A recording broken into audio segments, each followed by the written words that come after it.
Harvey, want anything special for your birthday? Just a decent cup of coffee. You're kidding. I'm serious. Honey, your coffee's undrinkable. It's pretty harsh. Well, so's your coffee. Well,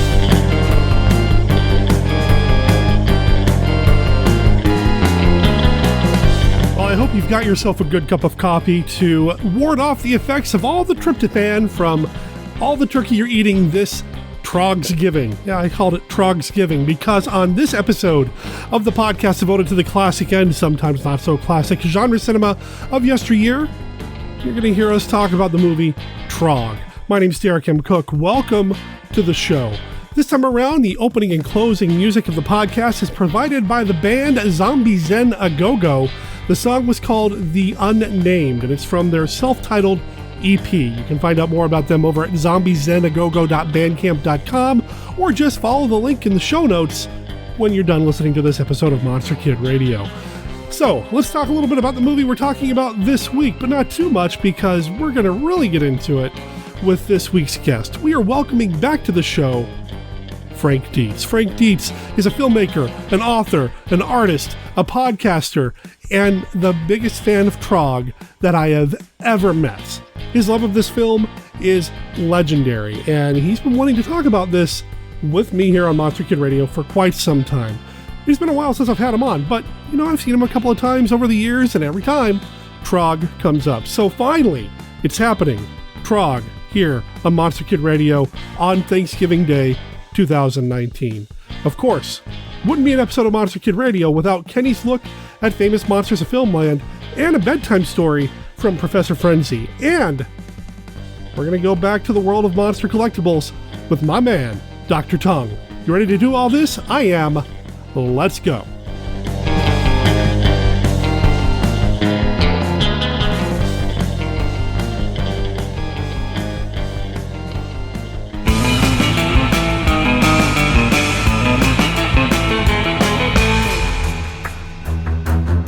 Vampires, werewolves, zombies. Yes, these things are real, but fortunately for those of us who can afford him, so is Mark Temple. And he's good. Real good. He's a former FBI agent turned freelancer with the knowledge and skills to eliminate your monster problems. And his rates are negotiable. Monster Hunter for Hire, the first volume of the Supernatural Solutions, the Mark Temple Case Files, is now available in both ebook and paperback. Go to tinyurl.com/monsterhuntertemple to buy your copy of Derek M. Cook's latest book. Read about Mark Temple, the experienced professional now available to rid you of your supernatural, ghoulish, and monstrous pests. That's tinyurl.com/monsterhuntertemple. And don't worry, Mark Temple is discreet.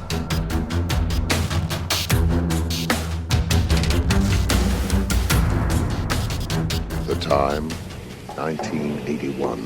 A virus from space kills all dogs and cats on the Earth. 1985. Chimpanzees and gorillas are adopted as pets. The pets evolve into slaves, beaten and tortured victims of mankind. And now, a chimpanzee rises to give the word for the revolt of the apes. My people will plot for the inevitable day of man's downfall. And that day is upon you now! Conquest of the Planet of the Apes. It's all new, the biggest and most exciting ape picture yet, as a world of apes batters for domination of planet Earth. The Conquest of the Planet of the Apes from 20th Century Fox. Rated PG, parental guidance suggested. The most awesome spectacle in the annals of science fiction.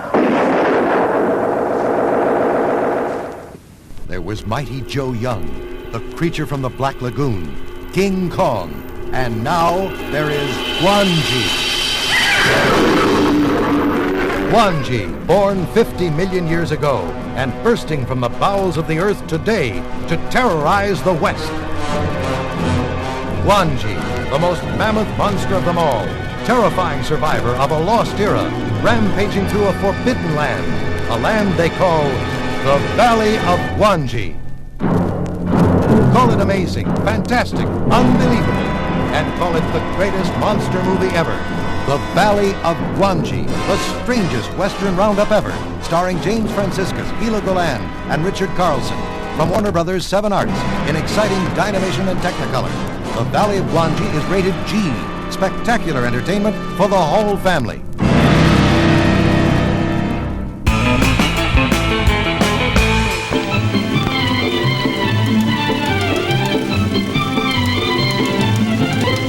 Monster Kid Radio presents Dr. Tong's World of Monster Collectibles. Spanning the globe looking for monster goo so you don't have to.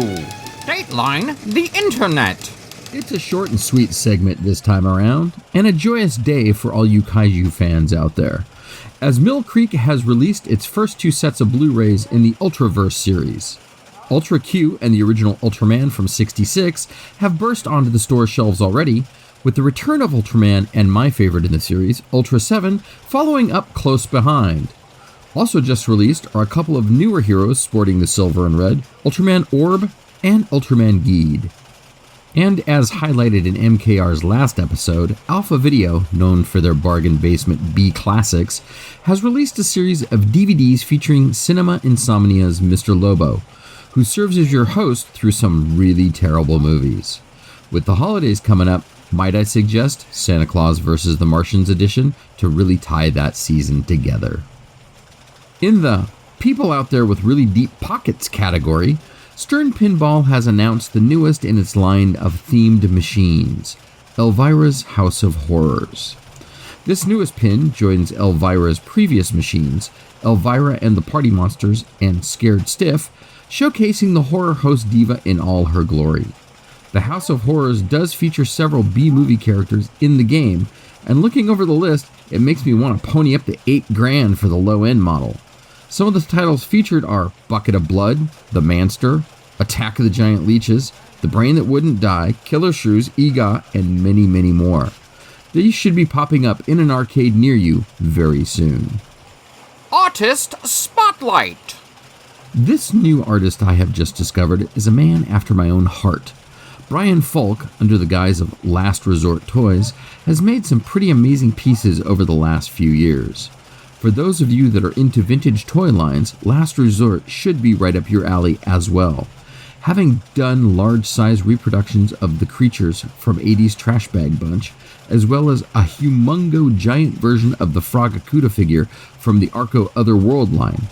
Not only does Mr. Falks resize old cool toys, he also creates figures from his own imagination.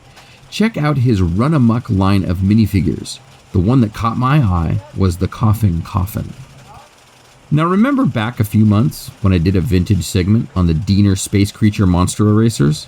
Last Resort must have been listening in, because their current Kickstarter campaign is to fund manufacture of a large-size vinyl figure of one of those critters. The winged amphibian monster, the one that loosely resembles the creature from the really crappy B movie, and I do mean that in a really good way, Destination Inner Space. I can proudly say I have backed this project and am looking forward to holding this little fella in my own hands. Do a search on Kickstarter for Last Resort Toys, or look for them on Instagram under the same name. Look for the logo of a cowboy hat-wearing robot riding a nuclear bomb Major Kong style. Doc wholeheartedly endorses all of this. Vintage Monster Toys. Mark's Toys was a major badass company in toy manufacturing for over 60 years, from 1919 until their demise in the early 1980s. And the monster toys they produced during the late 50s to the mid-70s are still highly sought after by collectors today. Classic toys like the 6-inch tall plastic monster assortment, which I covered several months back, come to mind. And then there are the several battery-operated toys Mark's imported and put their brand name on, the Mighty Kong, the Hoot and Hollow Haunted House, the Whistling Trees, the Abominable Snowman, and the Great Guruloo, which I also covered in an earlier episode, as well as many, many more. But there is one Mark's battery-operated toy in particular that is at the top of every monster collector's want list. Released in 1964, the Mark's battery-operated Frankenstein, standing a smidge over 12 inches tall, is ominous and spectacular in its design. The metal body is a thing of beauty, from his lithoed black suit down to his long gangly arms.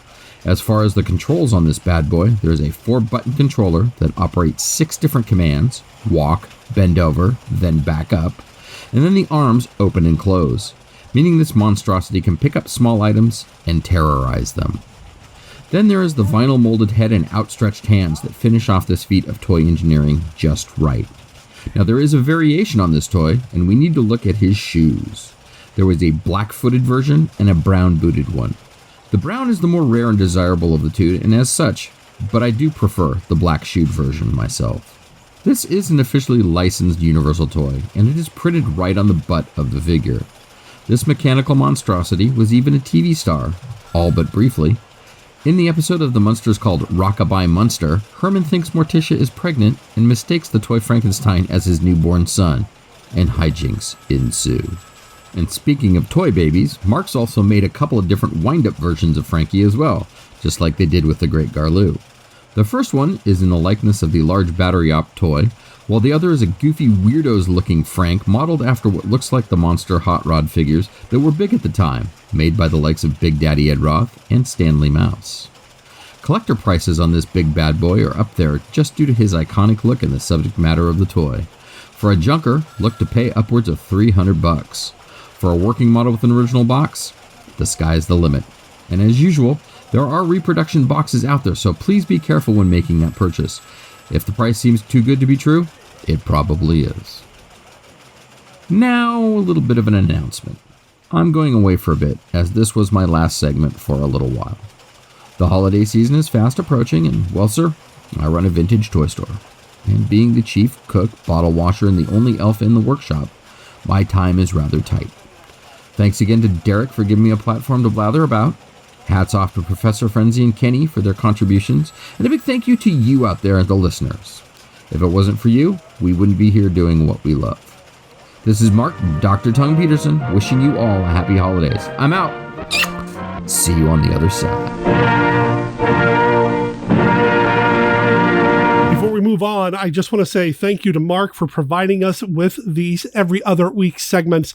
I've loved it. I've loved putting it together. I love doing all the post-production on the segments and presenting them to the listeners. And, you know, Monster Kid Radio is not going to be the same without you, brother.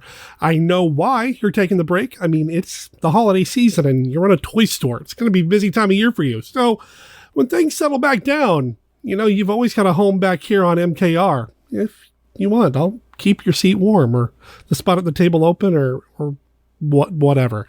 Anyway, Mark, thanks for being part of the show and happy holidays to you, sir.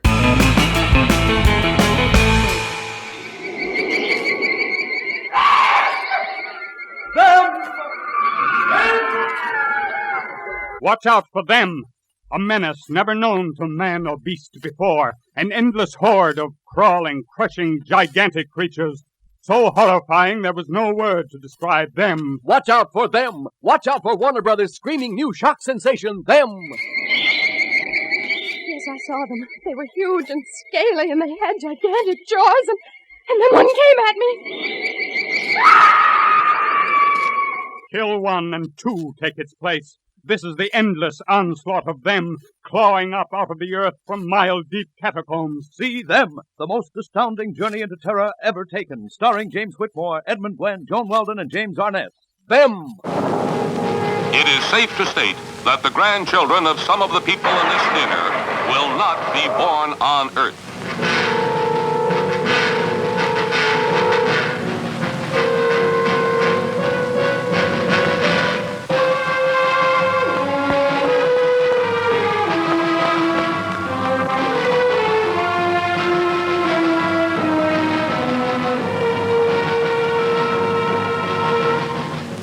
They come from the bowels of hell, a transformed race of walking dead, zombies guided by a master plan for complete domination of the Earth.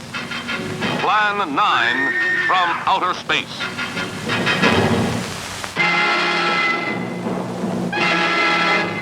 Starring the most nightmarish cast ever, Bela Lugosi, the seductive Vampira, and Thor Johnson as the Walking Dead. Turn off your electro gun! No! No! Stop him, Dennis! I can't get it. It's jammed. Stop him, you fool! Bullets bounce off their bodies. Rockets, missiles, jets cannot stop their death ships. What earthly power can stop this terror? For a glimpse of things to come, see this blast of screen suspense, for it could be happening right now.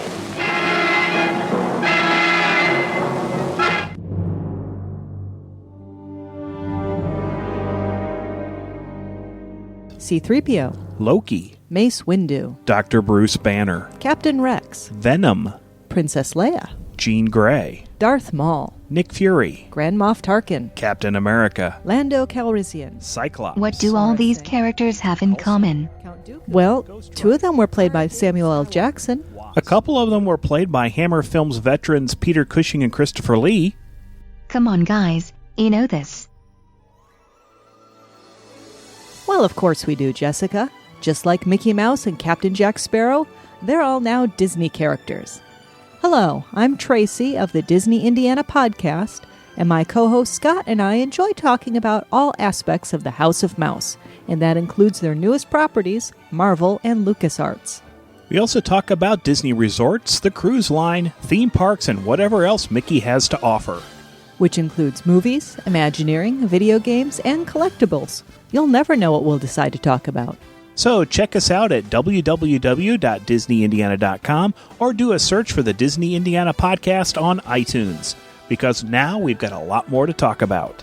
And don't forget about those other quote-unquote Disney characters like, well, Sully, Fozzie Bear, Buzz Lightyear, Link Hogthrob, Doug, Janice, Merida, Pepe, Bruce, Ralph the Dog, Wally, The Disney Indiana podcast. Even after 5 years, we're still miles away from the nearest Main Street, USA. We're not listed on the map, but you can join us at www.disneyindiana.com. Professor Frenzy, it's a show. Professor Frenzy, show. Professor Frenzy, it's a show. Professor Frenzy, show. Welcome to Professor Frenzy's Bedtime Stories, created especially for Monster Kid Radio. My name is Jerry Green. In this segment, I'm going to tell you a story from EC Horror Comics. Today's story is Ghost Ship. It's from the Crypt of Terror number 19, the August-September issue from 1950. It was written by Bill Gaines and Al Feldstein, and the art was by Al Feldstein. So sit back and relax while I tell this ghostly tale. Don and his new wife Carol are flying in a small propeller plane over the ocean.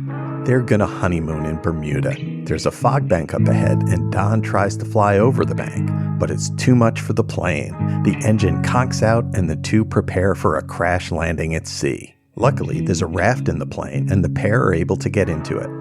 They are stranded for 2 days in the ever-present fog with no food or water. They'll die out here if they aren't rescued. Finally, in the distance, they see a ship. As they get closer to it, they see that the sails are tattered. It's a ghost ship. There's a light on in one of the windows, and they get under the window to call for help, but there's no response. They find a rope and climb on board, hoping for food and water. They look through a window to the lighted room and see a hooded figure reading a book, but when they make their way to the room, there's no one there. The book on the table is the ship's log.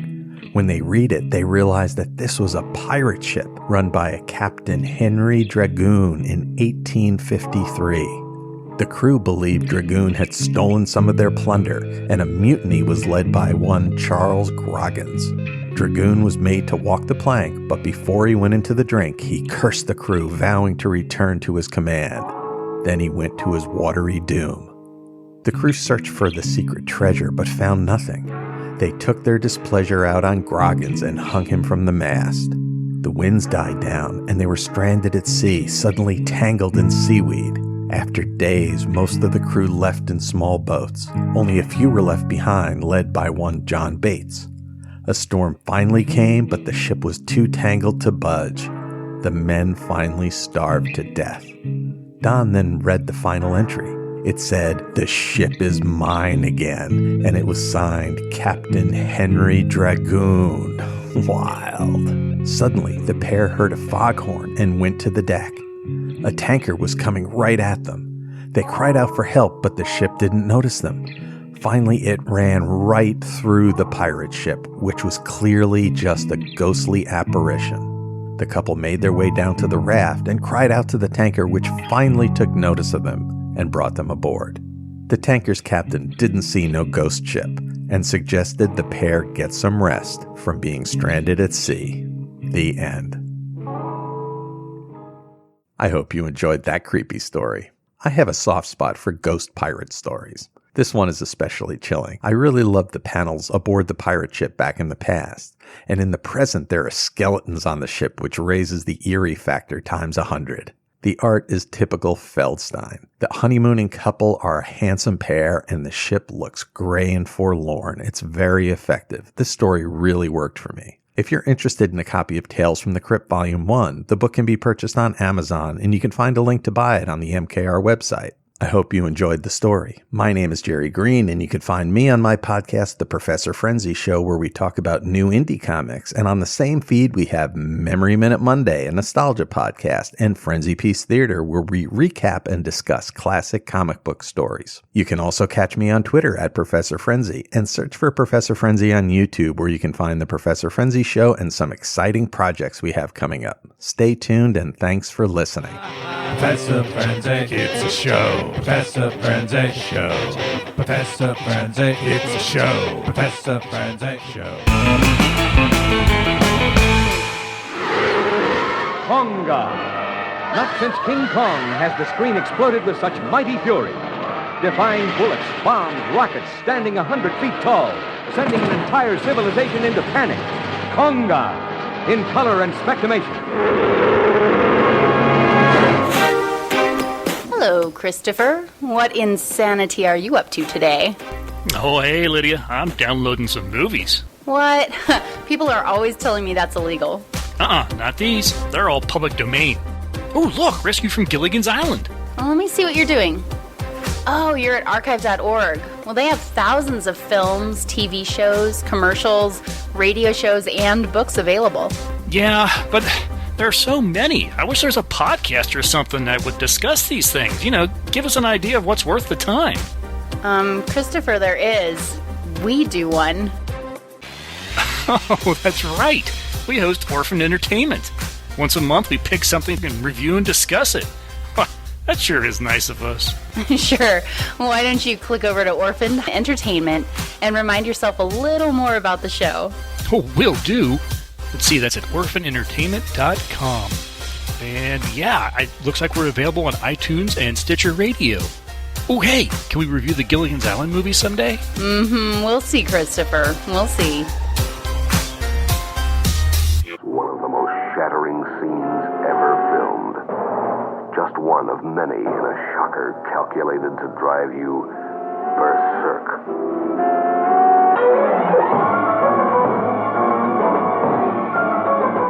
A nightmare of suspense pushes you closer and closer to your shock limit as Joan Crawford finds menace in every shadow,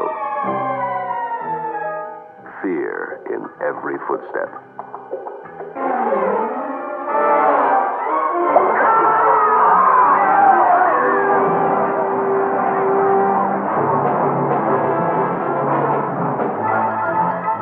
Test your shock limit before you enter the theater.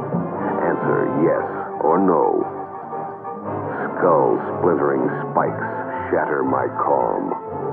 Saw teeth savagely slashing a girl apart rip my nerves. I get stabbing pains when I see a victim fall on naked bayonets. I get dizzy watching a garroted body swinging. If you can't say no, you see berserk at your own risk.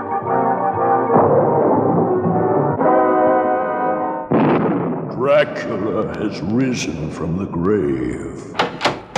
Boy, does he give a hickey.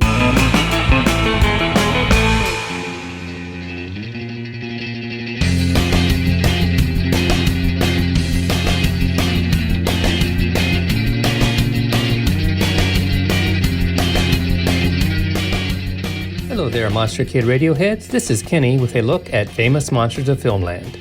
Today's film, Trog, was not featured in FM, but its glamorous star was. Joan Crawford passed away May 10, 1977. and Famous Monsters 138 from October of that year paid tribute to her with a 3-page obituary with 4 photos, including one from today's movie.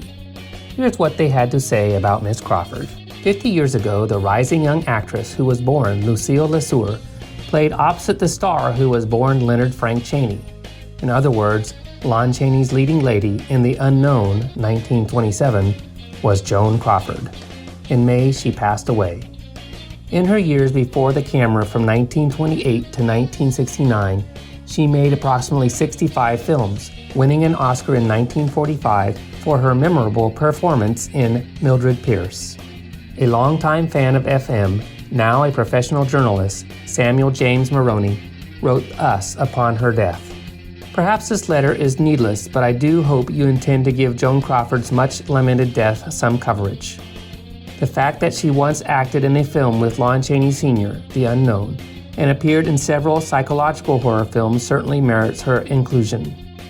While films like Berserk and Trog did little to enhance her screen image during her declining years, she certainly did perform well in Bloch's Strait Jacket, Baby Jane, and would have done well in Hush Hush Sweet Charlotte if she had not taken ill and had to be replaced. I never met Miss Crawford, but admired her very, very much from afar. She graciously autographed a photo of herself for me during the last few months of her life, and I'll treasure it always. Just as the greats of the horror films are nearly gone, so too are the stars of the mundane movie world. At least she will be remembered 25 to 50 years from now, much longer than any of the current stars of today who can only make it as far as their public relations agency will take them. Hope Joan gets properly remembered in FM. We remind our readers that in addition to the films instanced by her admirer Maroney, she also appeared in such pictures of interest to FM's audience as A Woman's Face with the great Conrad Veidt, Circus of Blood, William Castle's I Saw What You Did, Sudden Fear, and Hollywood Review of 1929 with the famous Lon Chaney's Gonna Get You If You Don't Watch Out weird mask musical number. Robert Bloch was a friend not only of Boris Karloff but Joan Crawford as well, and he tells us, as an actress, she was dedicated to her profession. As a private person, she was dedicated to her friends. It was my good fortune to know her in both of these roles. Joan Crawford was indeed a great star, but what I truly treasure is the memory of a warm-hearted, generous, and genuinely great woman. That is all for this week's look at Famous Monsters of Filmland. We will have more next week. For MKR, this is Kenny saying adios.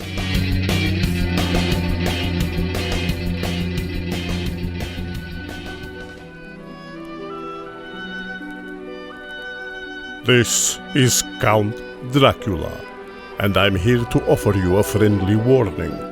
Derek and his guests often get excited, and occasionally this results in revealing key plot points of the movies they're discussing. You know how the children of the night, monster kids, can get sometimes. So consider yourself warned. And don't come begging to me to kill them for their transgressions afterward. I have more pressing issues to take care of, like that pesky Van Helsing. I haven't had him on the show in a long time. In fact, I don't remember when the last time was. It's been that long. But I've seen him a couple of times at a couple of screenings, and I hear him all the time because he's one of the damn dirty geeks. Frank Dietz, welcome back to Monster Kid Radio. Thank you very much, Derek. I am always happy to be on Monster Kid Radio.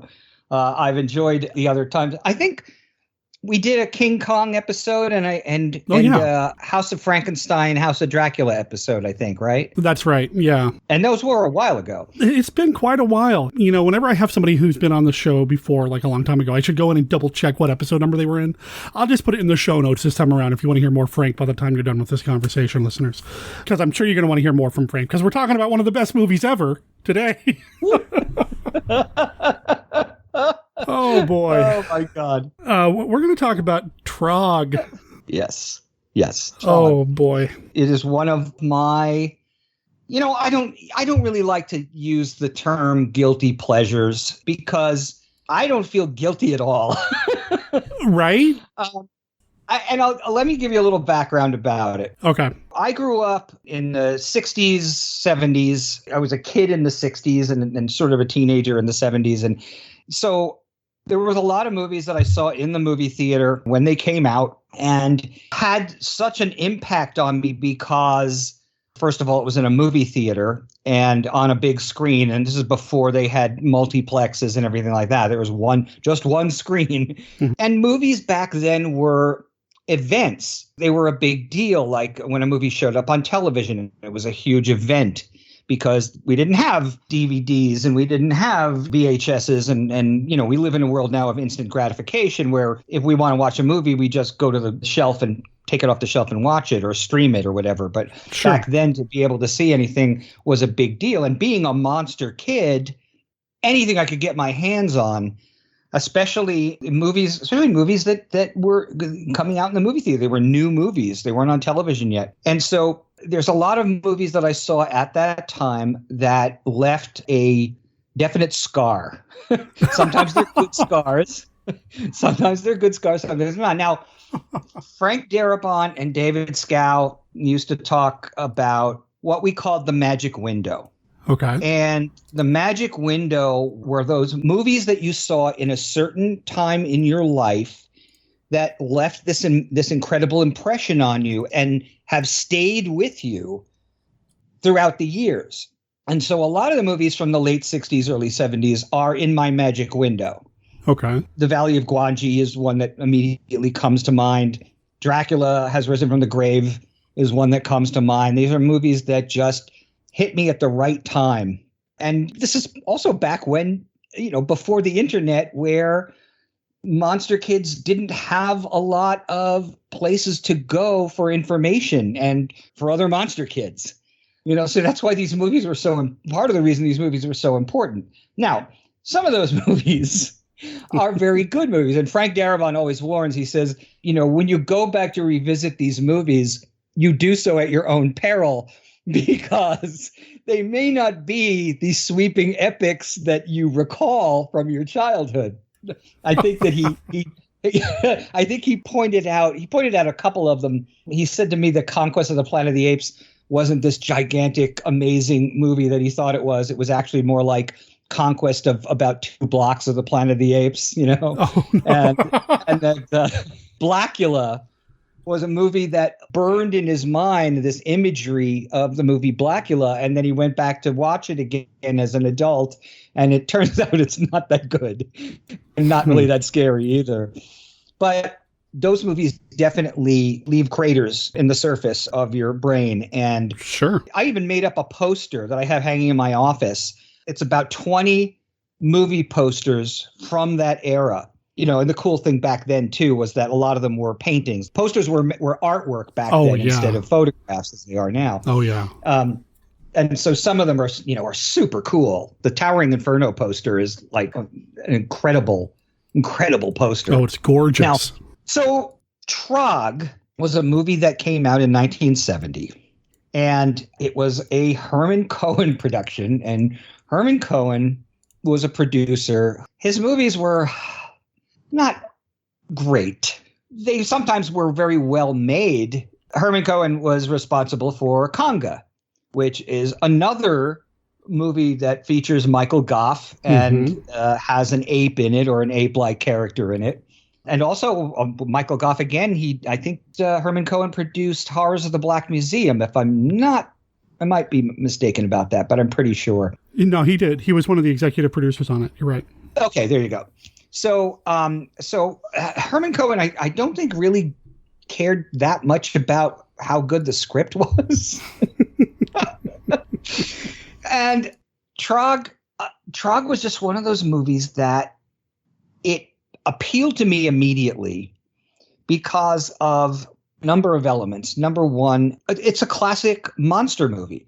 It follows the same formula that goes all the way back to like King Kong. It's like Revenge of the Creature. It's like there's a whole bunch of movies that are like this where the plot is very similar. A monster is discovered or a creature is discovered, then it's captured, then it's studied, then eventually it escapes, and finally it's killed. I mean, it's those 5 plot points, basically. And there's lots of movies like that, and Trog fits right in with those tropes. So I liked it right away. It wasn't until it was on television that it really started to appeal to me. I don't really have, I know I saw it in the movie theater, but maybe I was distracted or something like that. But it wasn't until it was on television late at night on the CBS Late Movie in New York, was Channel 2. And they would show it at 11:30 at night, and they would cut it to ribbons. Oh, man. They would cut out all the gore, right? But I knew there was gore because I remembered it from the movie theater and also from photos in, Famous Monsters of Filmland magazine. And there was a Castle film version of it too. Maybe not Castle, but the Super 8 little reels that they used to do. One of right? the little condensed versions that they would put out. Yeah. Mm-hmm. But still, just to be able to watch it again was an event. It was a thrill. It was a big, colorful, stupid movie. I didn't think it was stupid back then. Nowadays, I think it's pretty stupid. But it does have its good points also. I will defend it to a certain degree. Okay. I love it across the board. There's so much about it I love. I recognize what's wrong with it, but I still find great joy in watching this movie. And I want to comment on something you said earlier about the guilty pleasure thing. And that was a term that I used to throw around a lot until a few years ago when, it occurred to me, no, I mean, there's no guilt here. I love what I love, and I'm going to talk about it with anybody that wants to talk about it here on the podcast or in person or whatever. Don't, if you love it, man, and it might be quote unquote a bad movie, but if it makes you smile, if you have a good time watching it, then it's a good movie, and love it for what it is. And I had a blast watching Trog. I'm going to be honest with you, man. I purposely held off watching Trog until I knew we were going to record. I had never seen it before today. I watched it this morning for the very first time. And wow, it was a lot of fun. It was a lot of fun. Again, like you, I used to say guilty pleasure and I don't anymore. And I think that changed when I was talking with my friend Dana Gould, who's a comedian, but also a big time monster kid. Sure. And he was talking about how he has this profound love for Plan 9 from Outer Space. Oh, man, that movie's fantastic. And he has expressed that love in many different ways. In fact, just 2 weeks ago, I saw for the 5th time, I went to see him perform a staged reading of Plan 9 from Outer Space down here in LA, where he gets his comedian friends to play the different characters.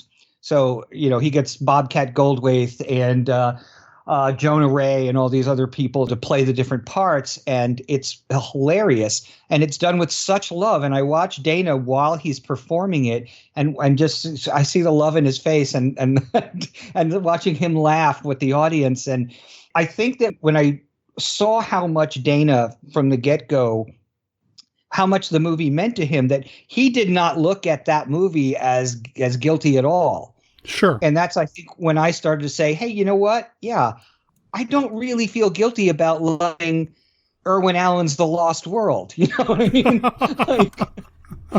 Sure. I love it for what it is. So just like you were saying. And so I don't use that guilty pleasure term anymore. They're just pleasures. Sure.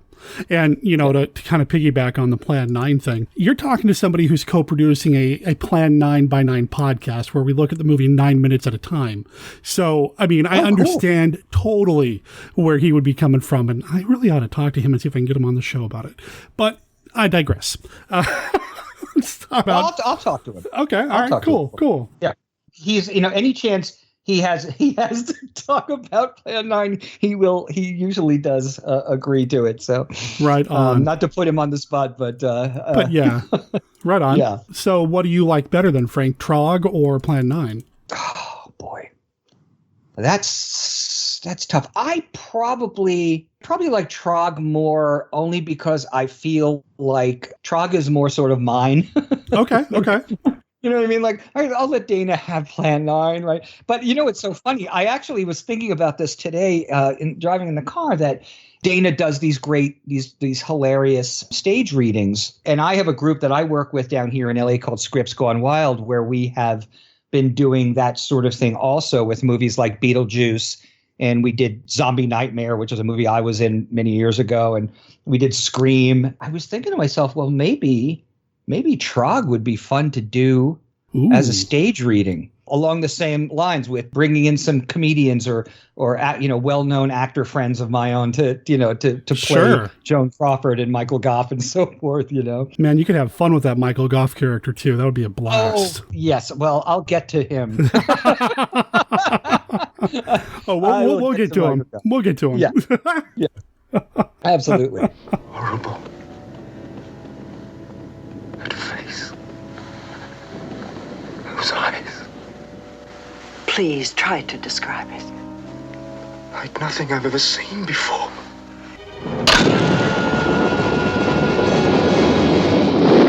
Travel back with us to the beginning of time, when giant reptiles thunder defiance, and man is yet unborn. From this nightmare world emerges a fearsome half-man, half-ape with the strength of 20 demons, trapped in a dark subterranean cavern, its frozen fury preserved in suspended animation. It comes silently screaming through the ages. This terrifying half-human monster awakens at last. Awakens now to vent its murderous wrath on you.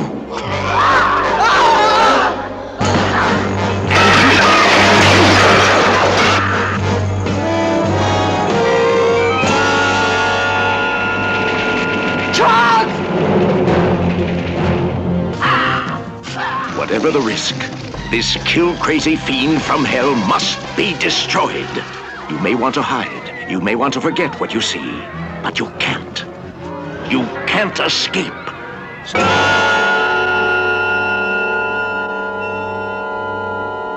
Trog opens with a very nice score, by the way. The music is It's really nice. good. I immediately scrambled when I first started hearing it during the opening credits to see if it was available anywhere online. I would love to own this score. The music's fantastic.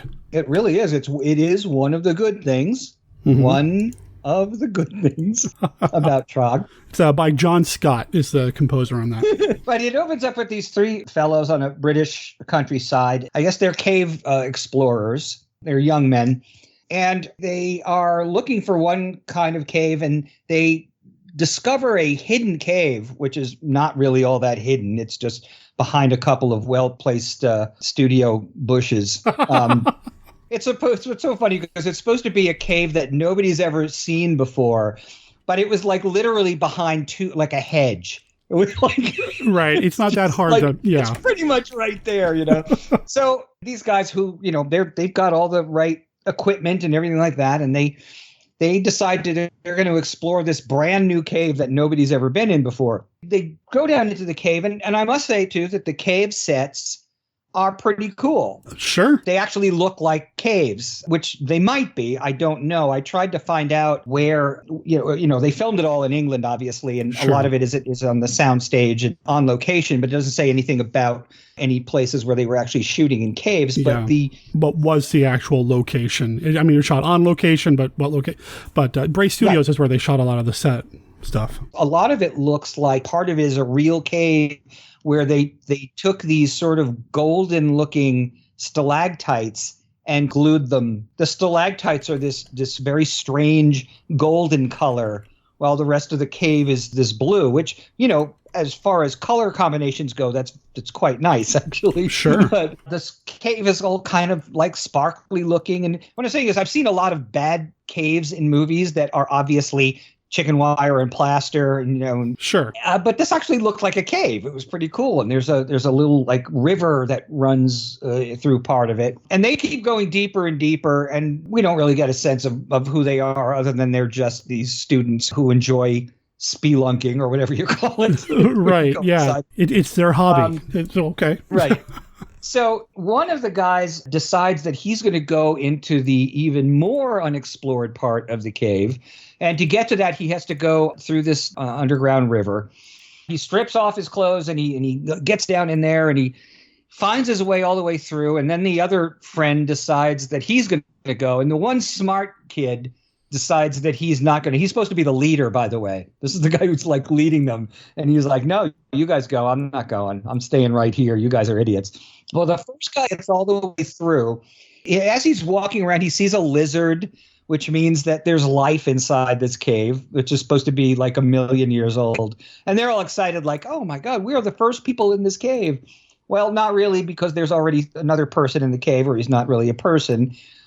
We see this shadowy thing move past the camera, and suddenly jumping out in front of the guy is Trog. Now, Trog is supposed to be a troglodyte.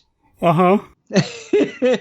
He is played by an actor named Joe Cornelius, and it is one of the most fun things about this movie to me. And it's one of the things that is most made fun of.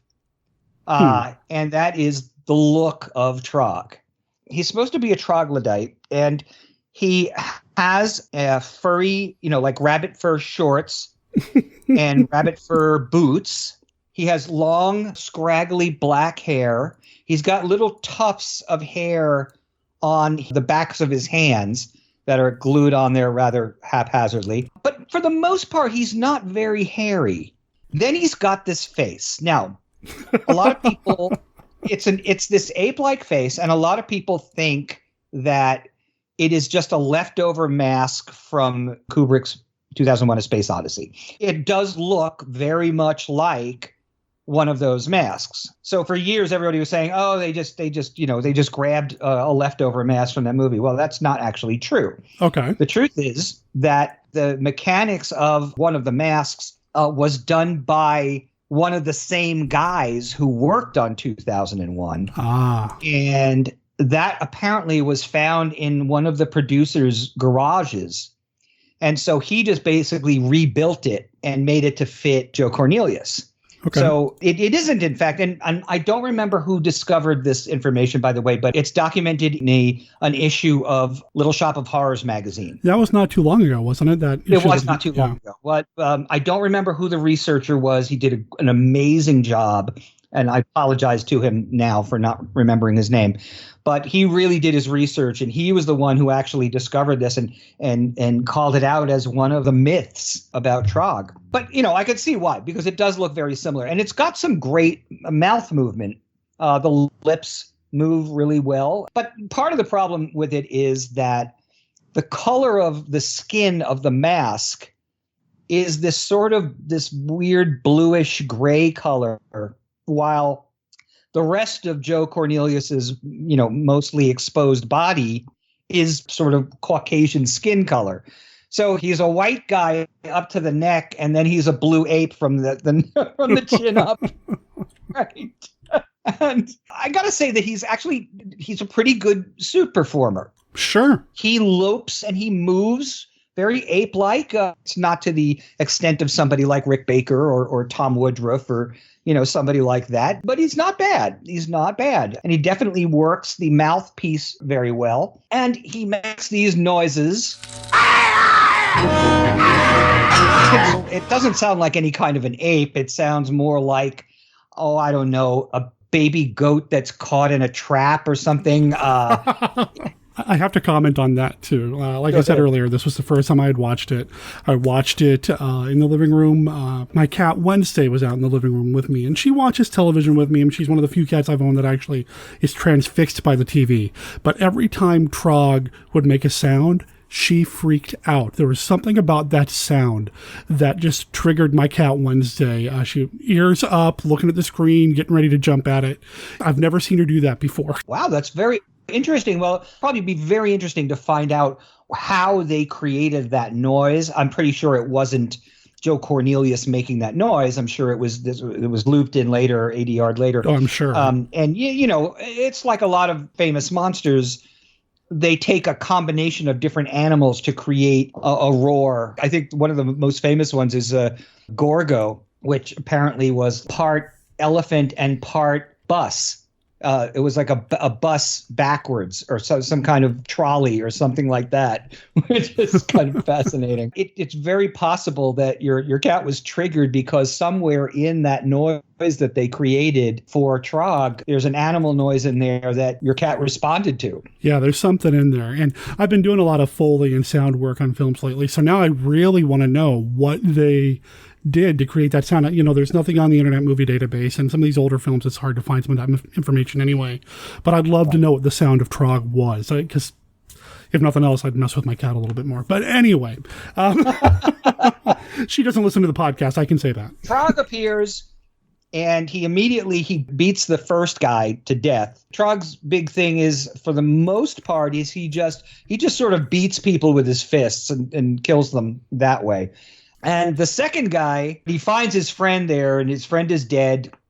And so he goes back out through the water to the other friend. He says, "Oh, he's dead, he's dead, he's dead, he's dead." Then we cut to a hospital. It's not a regular hospital. It's some kind of research lab there, which happens to be, I guess, quite close to the cave that had never been discovered before.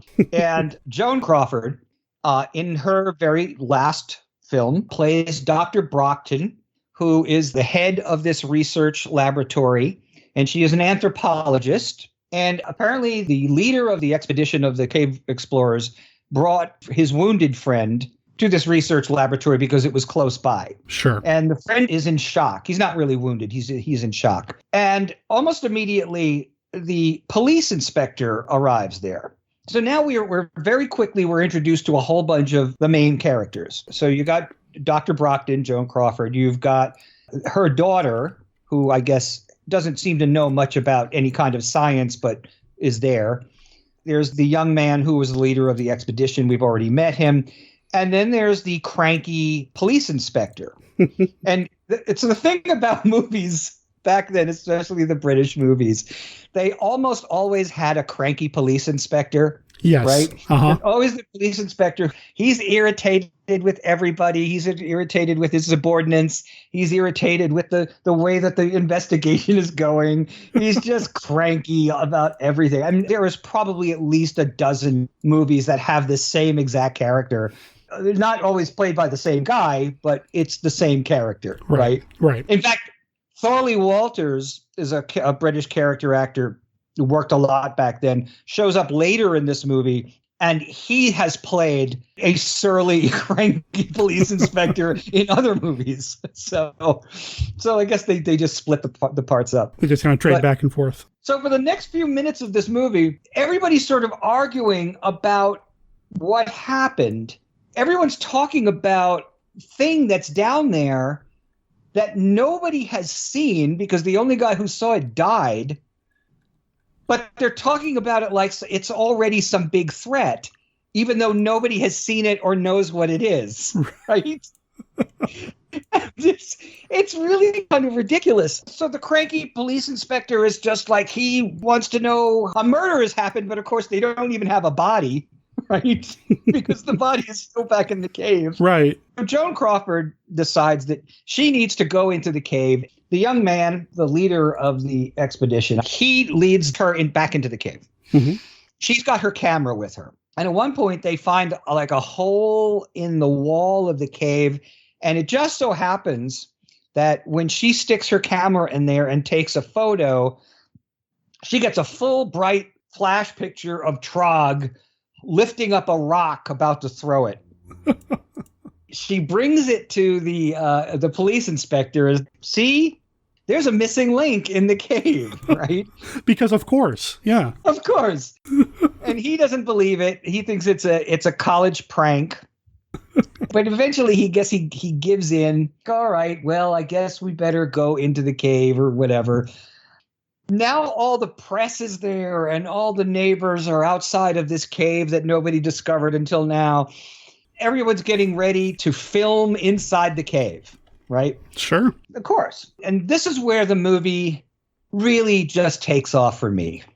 Because arriving on the scene of this sort of chaotic situation where they're waiting to see what's going to come out of the cave, arriving on the scene is the local real estate developer, Sam Murdoch, played by the wonderful Michael Goff.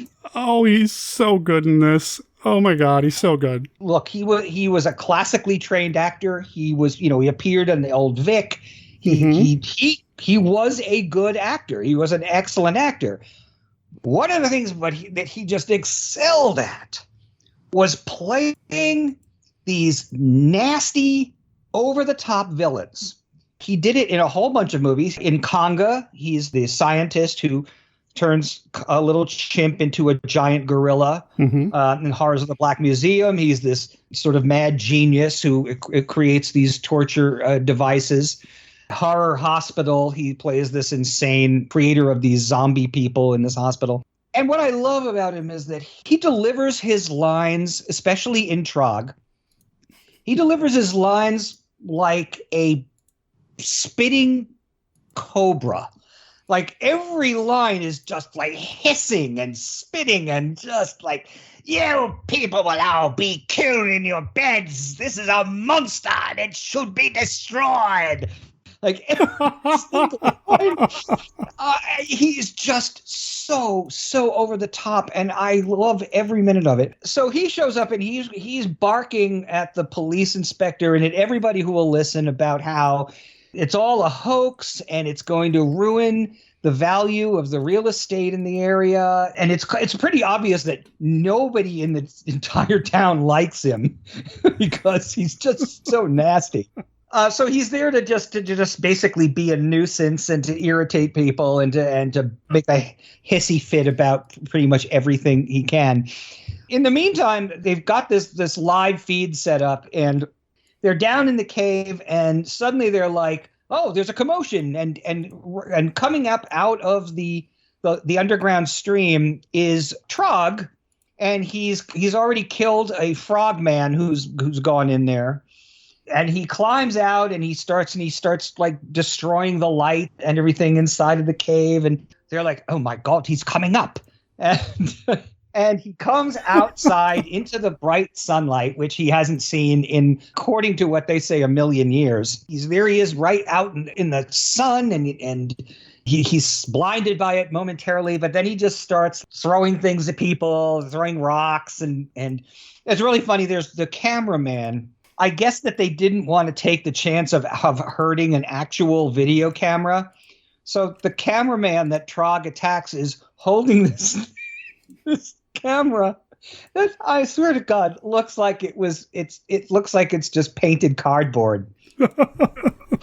Because then, Trog has to like pick up, one of Trog's big things is picking up rocks and throwing rocks. Because, back in the troglodyte days, that's what you did. It was sure.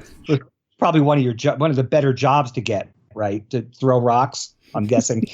So he beats up a couple of the reporters and everybody's screaming and running now. And Dr. Brockton, she goes to her car very calmly and grabs a dart gun and shoots Trog. So we're going to bring Trog now to the research lab and begin to study him, because now we're into that segment of the classic 5 segments of monster moviedom. So immediately they start bonding with him. This is very funny too. They bring in some reporters to show him in his cage and how he's behaving and he's getting used to his surroundings there at the lab, and they're feeding him. And I think it's the daughter who says something about like, what are we feeding him? And Dr. Brockton is like, well, Trog is not carnivorous, so we're feeding him fish and lizards. And I'm like, I thought that was odd. Yeah, I was like, lizards. That would make him carnivorous, actually, wouldn't it? Yeah, I was like, that's meat, right? Yeah, that's not. Yeah. So, okay. This makes me start really question Joan Crawford's actual scientific knowledge.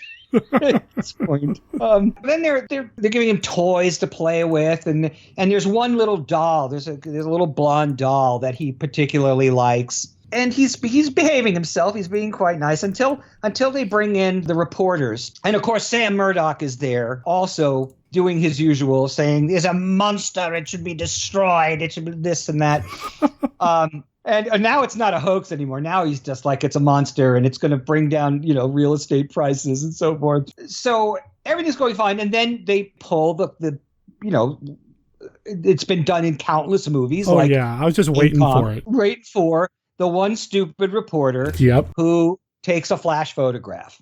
And of course, the flash photograph makes Trog freak out, and everybody runs. And there's a great shot of Michael Gough as he just sort of turns toward the camera with this. He doesn't break the fourth wall, but he almost does, with this like smug like smirk on his face, like right. I told you. So, yep. Yeah. So they have to go to court because people are complaining about it, especially Sam Murdoch is complaining, and that's where we see Thorley Walters. In this film, he's playing a magistrate, so he's the judge, and he has to determine if it's okay for Dr. Brockton to continue her studies, and is it going to be safe, and so forth, and he's constantly having to tell Michael Gough's character to shut up. Which I love. Oh yeah, I do too. Sam Murdoch cannot help himself. He keeps blurting out some nasty remark, and the magistrate is just like, "I warn you again, Mr. Murdoch. If you say one more thing, I shall have you removed from this court." And finally, they decide that it's okay for Joan Crawford to proceed. They decide they're going to experiment on Trog, and they're going to bring in these other scientists from around the world. And it's great. One of the other movies that Joan Crawford did very late in life was also another Herman Cohen production, just 2 years or so before Trog. It was a movie called Berserk. Okay. Also had Michael Gough in it. Right. That was a movie about where she owned a circus where these murders start happening. And in Trog, one of the scientists that they bring in to help study Trog is this little Russian lady. And I remembered, even when I was little, recognizing her from Berserk, where she played the bearded lady in the circus. So they bring in her, and they bring in a guy from France, and they bring in Robert Hutton plays an American surgeon that they bring in. They decided they're all going to, well, besides study Trog, they're going to perform some kind of surgery on him. First of all, they're going to place a homing device in his chest so they can track him. And then this is where the movie gets a little weird. Okay, right before they do the operation, they take... Oh, wait. This is where it gets weird? Yeah, this is where it gets... So, but wait, before it gets really, really strange. First, they give him that implant, they can track him. And then, like I said, this is where it goes down this weird rabbit hole. Yeah. Somehow, they're going to give him an operation that will enable him to speak. So the first thing they do is they hook him up to all these different machines, and it really is not clear what the reason for all these machines are, right? But they put these things on his head, and they have him watch slides of dinosaur skeletons, like from the Museum of Natural History. They're just flashing these slides, and he's looking at them, and then he goes into this weird trance, right? And we got this sort of spinning, bright blue. I don't know what you would call it. It's just this just I weird have spinning no thing, idea. right? I actually thought the copy that I was watching, there might have been a problem because it just kind of does this weird kind of blue thing. And then we have this weird, I don't know if it's a flashback, a memory. I don't know what that was, but it's so bizarre. It is. The idea is that it's supposed to be him remembering of what his life was like millions of years ago, right? Sure. Which, of course, right there, it's like, how could he possibly have lived millions of years? Even something that gets frozen in the ice doesn't live. I mean, granted, lots of monster movies got frozen in the ice and then came back to life, like The Beast from 20,000 Fathoms and The Deadly Mantis and so forth. But here he was, a Trog that was living in the time of the dinosaurs, which we all know never happened. Right. They were literally millions and millions of years apart. But apparently he had a really good memory of some very, very cool Ray Harryhausen animation. And so they've got him. We're now seeing Trog's memories of millions of years ago. And it is one of the highlights of the movie, as strange as it is, because what we are actually seeing are clips from Irwin Allen's The Animal World, which was made in the 60s and has these great dinosaur sequences animated by Willis O'Brien and Ray Harryhausen. And they're super cool. There's a fight between these two Allosauruses, or I don't know what they are. They look like T-Rexes, but they have horns on their head.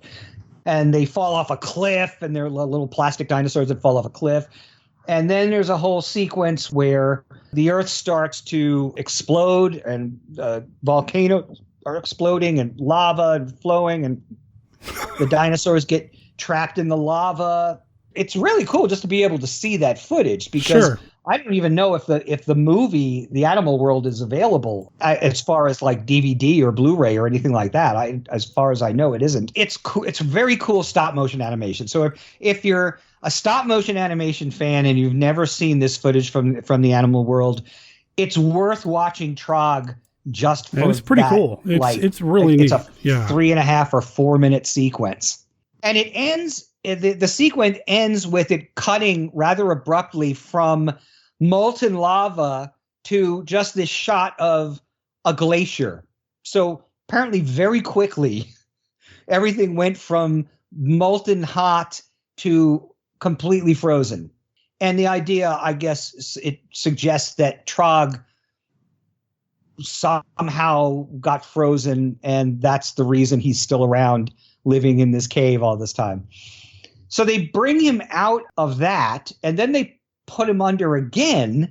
They're saying that was a success. No clue. I don't know what the success was of that experiment exactly. Right. But then the American surgeon is just like, we are now ready to proceed to the next important part of our experiment. If this succeeds, Trog will have the power of speech. Okay. Sure. Why not? Yeah, right? So, sure. So they go in, they do this experiment, and when it's over, the daughter's name, by the way, is Anne. And as he's laying on the recovery table, and as he's waking up, Anne walks into the room, and like right there in front of where like the slideshow was. So the light is shining on her face, and Trog looks at her and he goes, Annie. And it's such a beautiful moment. Oh man. And the daughter's like, oh my God, Trog spoke. And Joan Crawford, in her finest moment in the entire movie, walks over very dramatically and just says, yes, Trog spoke. And looks almost toward the camera as the scene fades out. It's just glorious. Oh, she is so glorious. Wonderful in this. You know, what's so funny is that, like, you know, she gets a lot of shit about it because at that point her career was so finished that the only work she could get was to come over to England and work for Herman Cohen and for Freddie Francis, who was the director. Anyway, but she's really doing the best she can with the material. Oh, yeah. Because the worst thing about Trog is the script. So, you have actors like Joan Crawford and like Michael Goff. They take the part. They have to do the best they can with what they're given. But you know what? All things considered, I mean, you can see that she's a little shaky at times. I noticed this last time I watched it that her hands at times looked a little shaky. But you know what? She plays the role and she does it with about as much conviction as anybody could, given that part. Oh, yeah. I had no complaints. You mentioned earlier at the very beginning when she just calmly goes to get the trank gun. Yeah. Man, that's just awesome. Of course, that's what Joan Crawford would do. And she does it with such matter of fact, stupid men don't know what they're doing. I'm going to go take care of it. It felt very Joan Crawford to me.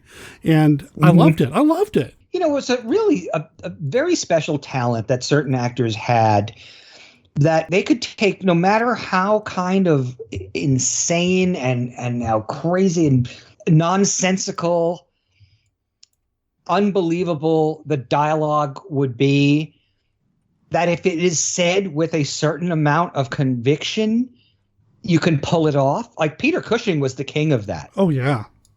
Right? Peter Cushing could take any kind of scientific mumble jumble, the stuff that he had when he would talk about vampires as Van Helsing. He could deliver those lines and make you completely believe it. Sure. No matter how crazy it was. The Karloff could do it. There was a lot of actors that just were so good at it, could just pull it off. I'm not saying that Joan was necessarily as good, but I think that in this film, she delivers those scientific lines as just about as best as anybody could. Sure. Honestly. Oh, yeah. No, you're not going to get any arguments here. I totally agree with you. If they remade that movie with Meryl Streep, Meryl still wouldn't be any better than Joan was in Trog. But now I want to see that so badly. I know, right? So Trog speaks. Not a lot. No, he's vocalizing some things, and that's it. So they go back into court, and she's happy to report that now Trog has the power of speech, and because Trog has the power of speech, once he learns enough words, he can tell us all about our history, which probably not that much, because as far as I could tell, he's been living in a cave for 1 million years. So it's not like he's going to be talking about, the Industrial Revolution and, everything that happened while he was in a cave. Right. But anyway, they think that's a great idea. But Sam Murdoch has now gone really off the deep end. And that night, we see Sam Murdoch drive up to the research lab. He sneaks in and he parks his car very quietly, and he jumps a fence, and he's got a crowbar, and he goes in there, and the first thing he does is sneak up behind the one guard that's there and hits him over the head with the crowbar, knocks him out, and grabs his keys.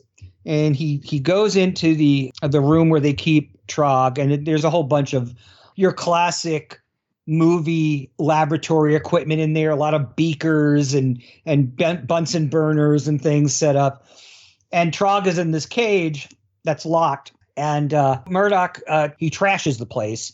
And I was watching this scene, and I was thinking to myself, oh, my God, this scene, which they had to have done in one take, by the way. Oh, yeah. Must have been so much fun for Michael Gough, because he gets to basically, and it's all in one shot too. He basically takes a chair and he smashes the lab equipment, and then he throws another thing he's just smashing everything in sight. It's all breaking. I didn't take notice to see if that was all just plastic, though. I mean, they Foley in the sound of crashing glass. Sure. But, it might have actually been unbreakable stuff that he was throwing. Anyway, so he trashes the place to make it look like Trog did it. Then he goes over and he unlocks the cage, and he takes the lock and he throws it at Trog. Then he leaves. So he goes over to his car, and he's about to get in his car, and he sees that he's left his trunk open. Oh, by the way, here's another thing too. When he opened up the trunk the first time to get the crowbar, there's a couple of other items in there, and it looked to me like a burlap sack and a bunch of rope. And I was thinking to myself, I wonder what other things Sam Murdoch gets up to. Yeah. Like kidnapping and, God knows what else, right? So anyway, so he goes back to his car, and he goes to close the trunk, and it's one of my favorite shots and one of my favorite moments in the whole movie is that he closes the trunk, and that reveals that Trog is right there looking really scary. And you've got this great shot of Michael Gough, the camera looking right at him as he screams and puts his hands up. Trog jumps over the back of the truck and starts beating the bejesus out of him. And the reason I really loved this scene is because there are certain scenes in movies that I both look forward to and also kind of dread at the same time. My favorite example of that would be in the movie Them, where I couldn't wait for the scene when James Whitmore saves the kids from the giant ants, but then gets killed by the giant ant right after saving them, right? Okay. For Trog, this is that scene. Like, I couldn't wait for the scene where Sam Murdoch gets surprised by Trog and gets killed. But I also kind of dreaded it because it meant that's Michael Goff's last scene in the movie. Gotcha. Okay. Here comes that scene, and then when it was over, it'd be like, oh, all right, well, that's no more Michael Goff. Oh well. So he kills Sam Murdoch, and he throws him into the car, and that sets off the car horn. The car horn is going, and Trog it puts Trog into sort of a trance. Joan Crawford and the daughter and the young man, they come running out in their nightgowns, and they find Trog standing there, and they see that he's killed Sam Murdoch. And Joan says to the young man, "Go get my tranq gun." And she turns off the horn, and the minute she turns off the horn, Trog comes out of the trance. And he knocks down the daughter, and he knocks down the young man, and he runs away. Trog, come back. Trog, no. And he does this cool thing. He does this sort of forward roll over the fence and comes right back up on his feet. It's one of the really cool sort of ape-like things he does in the movie. Yeah, right? yeah. But so he walks off. He walks off into the night, into a forest, and he falls asleep in the woods at night. And when he wakes up, it's morning, and he hears some noises. He turns out that he's fallen asleep right near a park. Before he goes to the park, he goes into town. Oh, now, yeah, because town scene. Now this is wow. This is wild because the movie, has blood in it. Definitely the first kid that gets killed by Trog in the cave, there's blood. Certainly when Michael Goff gets killed. But the movie isn't shockingly gory. No, it's not. But right until this moment, this is one of the scenes, by the way, that, like I was talking about earlier about the CBS late night movie, they would cut this scene almost entirely. So it's very early in the morning, and then the shops are just starting to open, these little shops in this little cobblestone street or whatever. And here comes Trog kind of trotting in, and he's hungry. We meet these two shop owners who are opening. One guy is a butcher, and he's this little sort of Wally Shawn looking guy. And he's opening up his butcher shop, and next to him is the guy who is like the grocer. He's putting out all this fruit and vegetables out in front of his shop. They both go back into their shops, and along comes Trog, and he sees the fruit there. So he walks up to it, and he starts eating the fruit. And the guy, the grocer inside, he's looking through the window, and all he sees are these hands grabbing fruit. And he just thinks it's some guy stealing fruit from him. So he goes out to stop him. Hey, you don't take that. Ah! Close up of him screaming as Trog, of course, attacks him. And the little guy next door hears the screaming, and he looks through his window, and he sees Trog picking up the guy over his head and throwing him through the window of the grocery store. Well, and then they shot of the guy laying there. He's covered in blood and cuts from the glass, and he's lying there with his eyes open. He's dead. The little guy, little butcher guy, he's so funny because he's kind of this mousy little guy. He goes over and he grabs this big butcher knife, this big meat chopping cleaver. And as Trog just sort of walks by his shop, the little guy comes out and starts hitting him with the cleaver and cutting his arms. And Trog grabs him, and in just the strangest death in this entire movie, Trog looks up and sees all these slabs of beef hanging on hooks inside this butcher shop.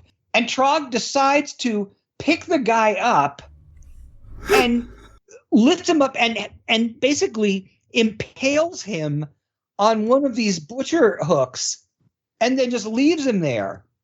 And they have a shot of the guy as the blood sort of is trickling down onto the sawdust on the floor of this guy hanging there with his, big slabs of beef.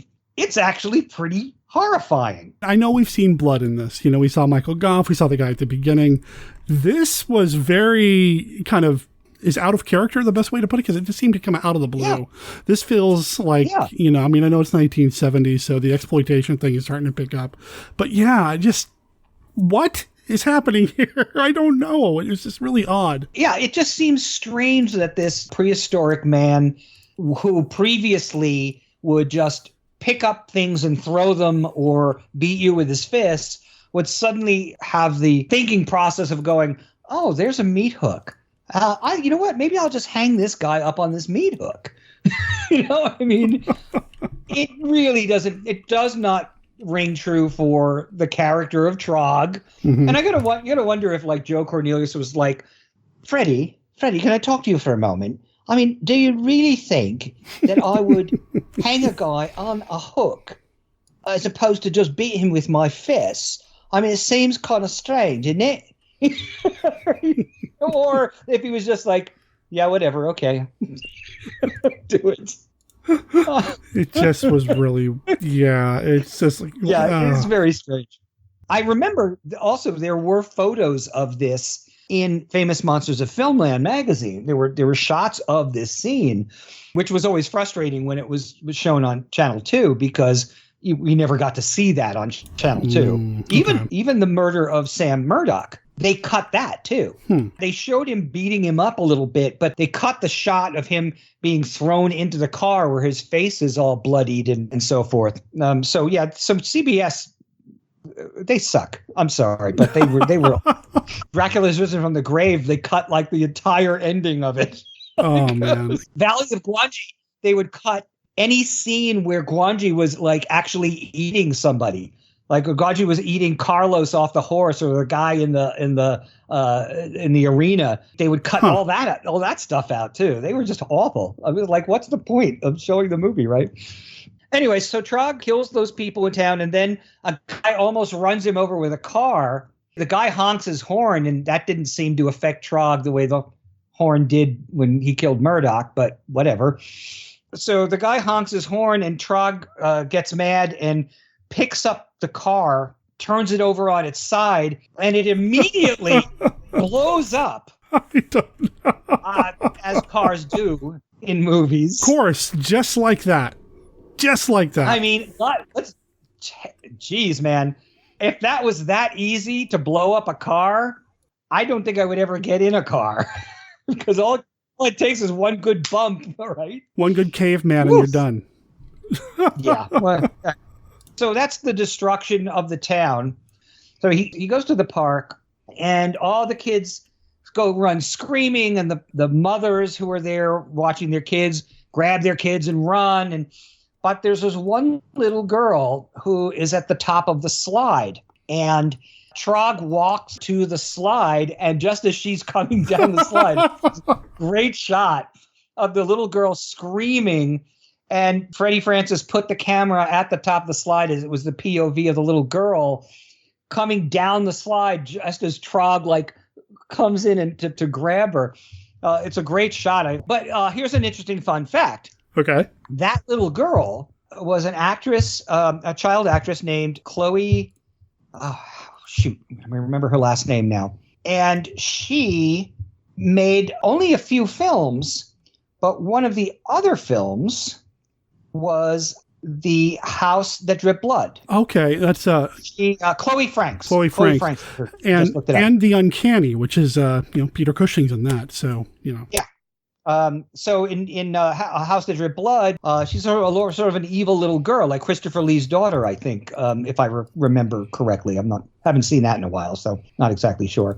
But so there's Chloe Franks, and so he picks her up because she reminds him of the little doll that he played with when he was in the cage at the research lab. Mm-hmm. And he carries her off, and the mother, of course, screams, and Trog takes her to the cave where they found him to begin with. we're now barreling toward the end of the film. Yeah. We're now going to go to that fifth segment of so many similar monster movies. So he goes to the cave and he's got the little girl in the cave and he's not harming her. He's treating her very, very nicely. And, you know, he's stroking her hair and everything like that. He's obviously not going to do any harm to her. But now he's killed, 4 people and they're going to bring in the military. They spend all this time earlier in the movie putting the transmitter in his chest so they can track him, but they don't bother using it when they're at the end of the movie. Like, they just sort of guess that that's where he is. I mean, I don't know. It's so strange. Yeah. Anyway, so the cranky police inspector and they bring in the army guys now.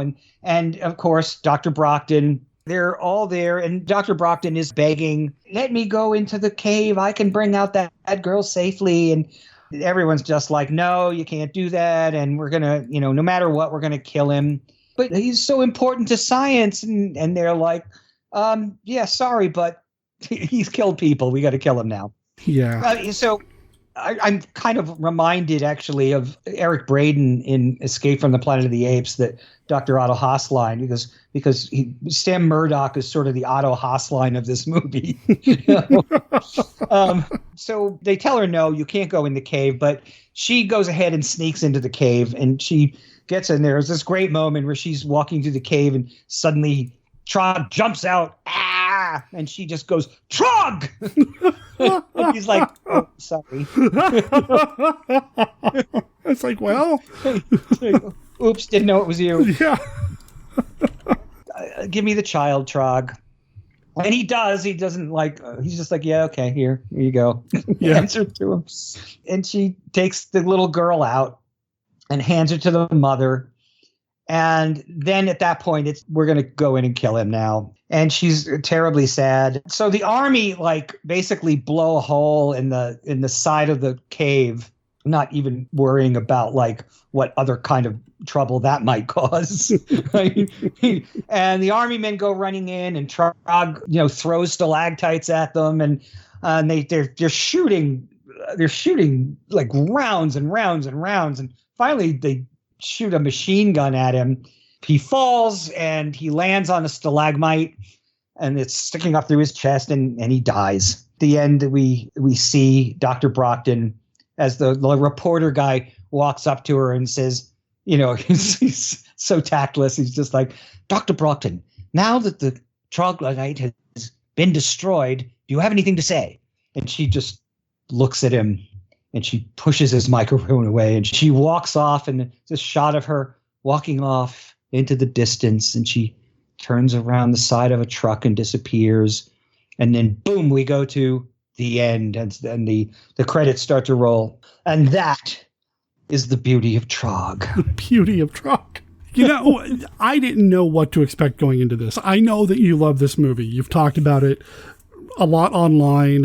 When you were here for the King Kong documentary, it came up during the Q&A, here being the screening that you had at the Hollywood Theater a few years ago. Whenever I mention you and Trog in the same sentence to mutual friends, like Chris Wayless, he's like, oh yeah, Frank will talk about that for a long time. So, I mean, I know you love this movie, right?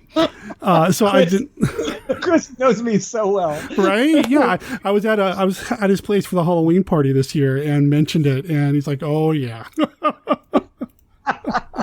So I know you love this film. So I wanted to have you on the show to talk about it. And like I said, I purposely waited until I knew we could make it happen, and I watched it this morning, and it is definitely a lot of fun. I had just recently watched Straight Jacket the other day, so I'm watching her towards the end of her career doing these genre pictures, and man, I loved her in them. I know she probably considered them bottom of the barrel, not really happy with where her career was, that sort of thing. But man, she really gave us some cool stuff. And her performance in this, like I said at the beginning with the gun, when after everybody tells her, no, you can't go in the cave to get the little girl, yeah, okay, whatever. And as soon as everybody turns away from her, she just walks right in anyway. She doesn't care. You know, she's Joan, and she's taken nothing from nobody. And I loved her in it. It is a lead role. I mean, it is the protagonist. She is the person that everything happens basically because of her, including the fact that she's kind of responsible for those deaths. She says to the police inspector, you know, you have Sam Murdoch to thank for that. And the police inspector says, and he's been punished for that, but you also have a hand in this. And that is true. You'd think you would have much better security around a million-year-old ape man that you've got in your facility. But well, and her response too, when he says, you know, he's already paid for that, and you just want more blood, you know, she calls him out on it. I can see why, probably on paper, it didn't seem that bad. Now, I know I've read that she considered it her worst movie. And it might have been the fact that it was somewhat humiliating. There were stories that she had to change her clothes in her car while on set. But other people that worked on the movie said that was absolutely not true, that she actually had a professional trailer. And that's one of the things about the movie, too, that I do have to point out. Yes, the script is ridiculous, but the movie itself, technically speaking, is well done. Freddie Francis did a good job of directing the movie for what it is. Like, it's not sloppy. No, not at all. You know what I mean? The photography, the shots are obviously well thought out. It's not, let's put it this way. It's not the cheap movie that a lot of people seem to refer to it as. There's money spent there. Oh, yeah. Whether it's from the caves.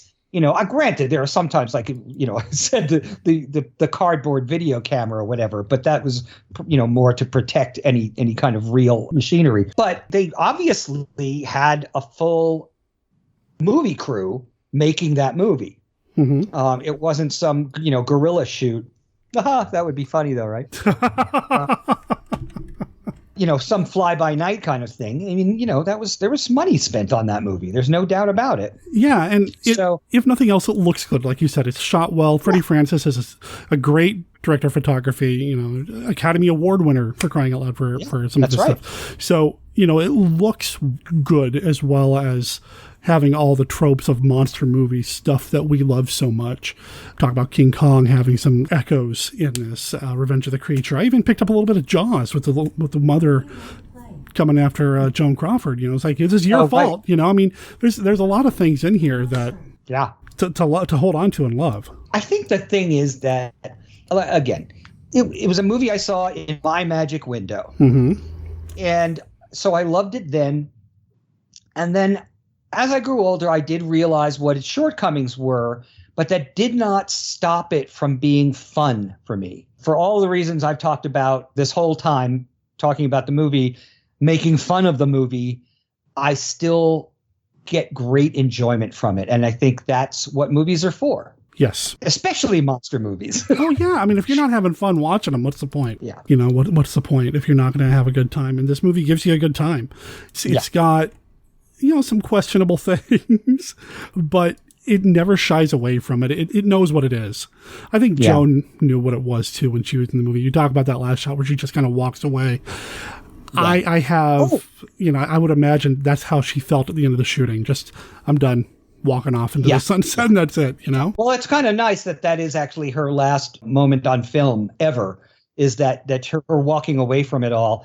I just remembered something else, too. This is kind of interesting. Yeah. All right, two quick things. Number one is, I was on social media one day, and lo and behold, somebody posted these pictures of these little 6-inch action figures, Trog, Dr. Brockton, and Chloe Franks. And they were really well sculpted. They were really good. You could have Trog either with his arms up where he's holding a rock, or you could bring his arms down and he could be holding the Chloe Franks character, the little girl. And the Joan Crawford character has her fists sort of up where it looks like she's going, Trog!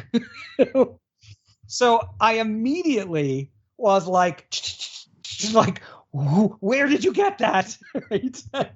And the guy came back to me and said that he actually made them, that he created them. He did them the way everybody does it now, making little plastic figures, computer generated, basically. And I was just like, well, I have to have those. And so he told me the price. I was just like, that day I was like PayPal'd him. I was like, I need these. So he was like, yeah, I'll get right on them. I'll send them out to you. And a week later, I received my little Dr. Brockton, Trog, and little Chloe Franks. And they are part of my collection that I shall never part with. Oh, that's amazing. Now, the other thing that's really kind of fascinating is I think I was writing an article about Trog for Blumhouse.com. And looking for photos and stuff like that, any behind the scenes kind of stuff I could find, photos I could find. And one thing I came across that was really kind of fascinating is that several years ago, a play troupe in England did a stage musical version of Trog, all played by female impersonators. So Trog was played by a female impersonator. Joan Crawford was a female impersonator. Every character was played by female impersonators. And it was a musical. Now, unfortunately, I have never been able to get an audio version of it to hear what the songs were like.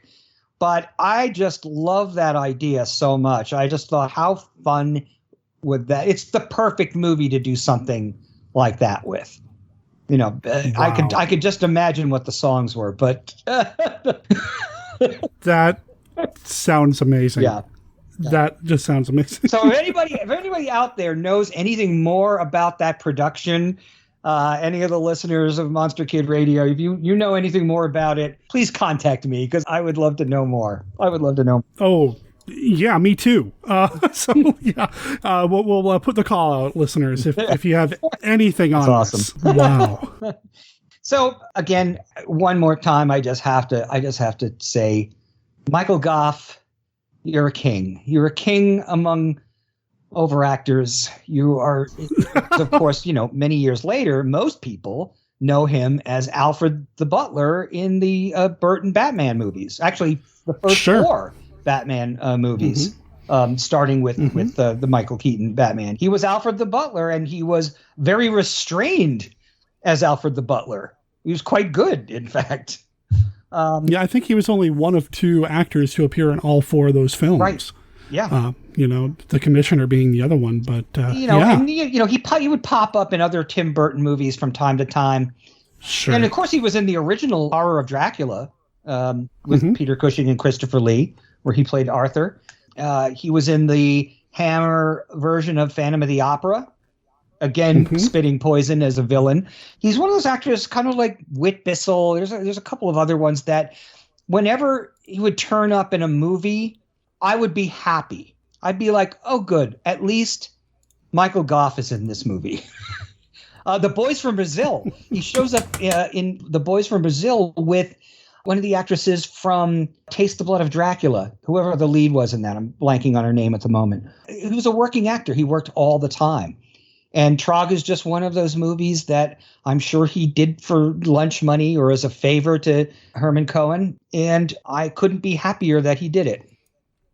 I love the Trog makeup. I love the design of that. I mean, I know it's a little silly in terms of the skin color matching, like you mentioned earlier.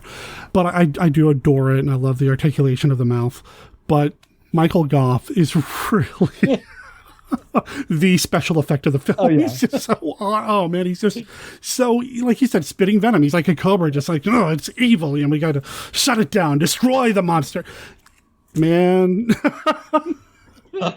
And I'm sure I just don't know anyone who knew him personally. Actors like that who play the most villainous characters tend to be the nicest people in real life. So it would not surprise me at all if, like Karloff and Peter Cushing, Michael Goff was just as sweet as pie. Oh, I'm sure. Oh, yeah. Of Vincent Price, So there. I talked as much Trog as I can in one sitting. It doesn't mean I won't talk about Trog more some other day. But for today, I think I'm trogged out for the moment. You know, when we first started chatting before I hit record, we were talking about 70s sci-fi and how it's all, there's a lot of really good 70s sci-fi and horror. And to me, it always feels a little more dangerous than what had come before. There are choices being made in some of this science fiction, like Battle for the Planet of the Apes. I mean, the way that movie ends. What? No, that would not happen in the 80s. That would not happen in the 90s. It's very unique to the 70s. And I feel like Trog's got a few of those elements too, even if they come out of the blue, like the meat hook bit. But there's a sense of danger in some of these films that I really respond well to. So, you know, I'm to have an opportunity to talk about some good 70s genre cinema that still has the monster movie isms that we love as monster kids. I mean, this has been a treat. It was also the end of that era of horror movies, because it wasn't long after that. I mean, we'd already had Night of the Living Dead, and then here comes Chainsaw Massacre, and here comes Last House on the Left, and, you know, the Carpenter and Craven and Tobe Hooper and so forth. And that's when horror definitely turned into a different kind of horror. So these movies still were more fun to watch and not so realistic. And maybe that's part of the reason they're more fun. You know what I mean? They're not so there's horrifying. There's a sense of escapism to them still. There you go. You know, you start to see, like, I think like Psycho is, like, no pun intended, a watershed moment where we start to see the real horrors are the people. And, you know, it's really hard to go back to being scared of people in suits when you got the guy next door stabbing you in a shower. Right. And then, you know, that continues to Night of the Living Dead, to Texas Chainsaw, to, you mentioned Last House on the Left. I'll start bringing that one up when I talk about this, where things just get a little bit more real, I suppose. Yeah. I don't know if that makes much sense to folks. Absolutely. It's playing it as if it's really, you no longer, you have that dialogue I was talking about earlier that people like Peter Cushing could just ring off and make it sound so convincing. That went away, and what replaced it was this gritty, real life horror. I mean, granted, there's exceptions to that, but by and large, this time period was the end of that era. And what a note to go out on, right? The Trog.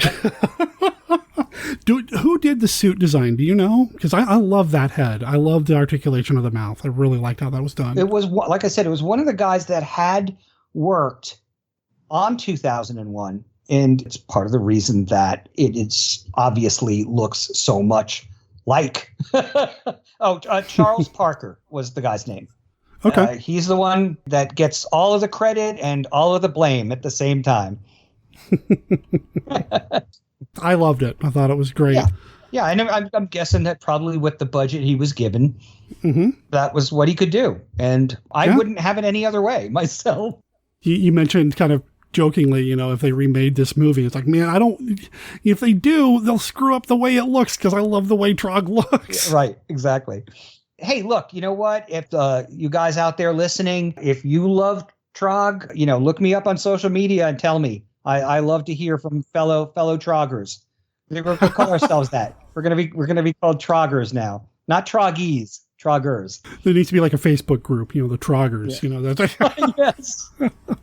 So you can find Frank on Facebook, and I'm sure a few other places online as well, including DamnDirtyGeeks.com. Yes. Damn Dirty Geeks. I can't even say the name of my own podcast. DamnDirtyGeeks.com is our website where you can listen to our podcast, which is a really fun podcast. It's very similar in many ways to Monster Kid Radio. We always have like really fun guests, you know, like Greg Nicotero and Dana Gould and so forth come on and talk about their experiences in the movie business. Most of the time we like to talk about genre movies, horror, sci-fi, fantasy, etc. And we're not limited to it, but mostly we do. Come listen to us. It's a really fun podcast. You'll laugh a lot. We tend to laugh quite a lot there. And we do have a Facebook page as well, Damn Dirty Geeks. So look us up. Come join the fun.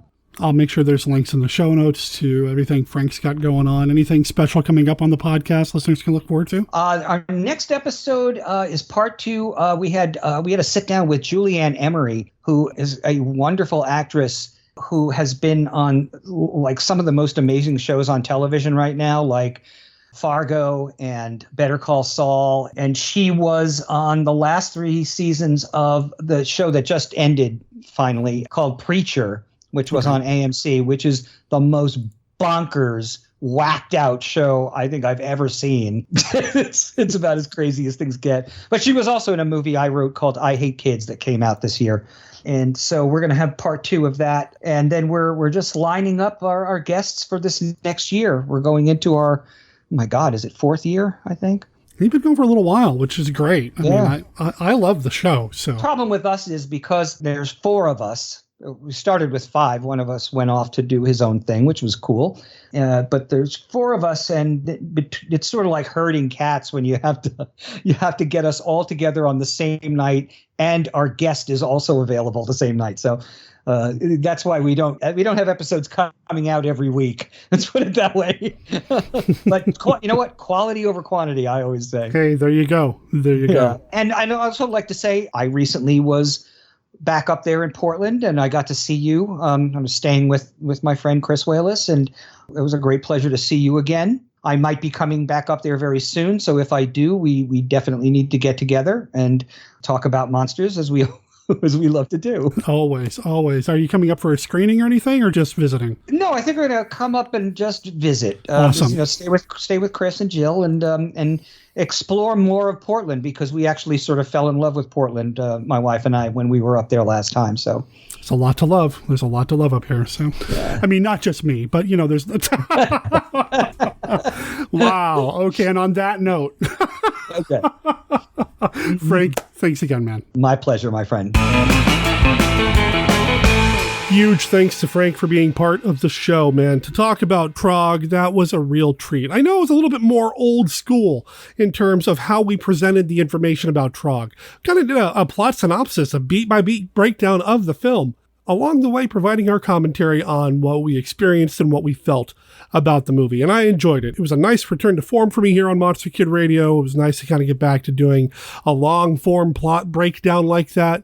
I appreciate Frank taking me on that journey and exposing me to Trog, or is it Trog being exposed to me? Either way, probably shouldn't talk about that anymore. Anyway, it was a lot of fun. Frank, thank you so much. Now, I know that in the conversation I had with Frank, he referenced seeing pictures of Trog in Famous Monsters of Filmland magazine. But before that, you heard Kenny's look at Famous Monsters of Filmland, where he stated that the movie itself was never covered in the magazine itself. It did get mentioned here and there a couple of times. I did some checking myself, because now I'm really curious. Was Trog mentioned in Famous Monsters, or was it covered in another magazine? I know there was another magazine called For Monsters Only that did cover Trog, and I wonder if maybe that's where the photos were seen. Either way, Frank, Kenny, maybe shed some light on this for us. And if you want to hear more Frank, just pop on over to damndirtygeeks.com and let them know that you heard him here on Monster Kid Radio. Thanks again, Frank. Name,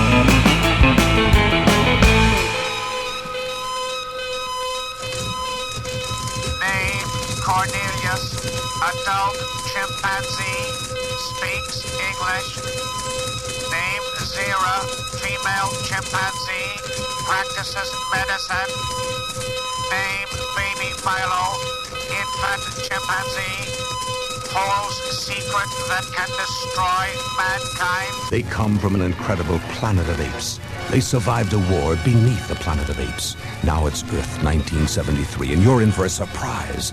Are they friendly visitors or invaders from the future? Why does the president's advisor want them shot? What is baby Milo's incredible secret? All the surprising answers are in Escape from the Planet of the Apes. All new from 20th Century Fox, rated G, all ages. Escape from the Planet of the Apes. King Kong.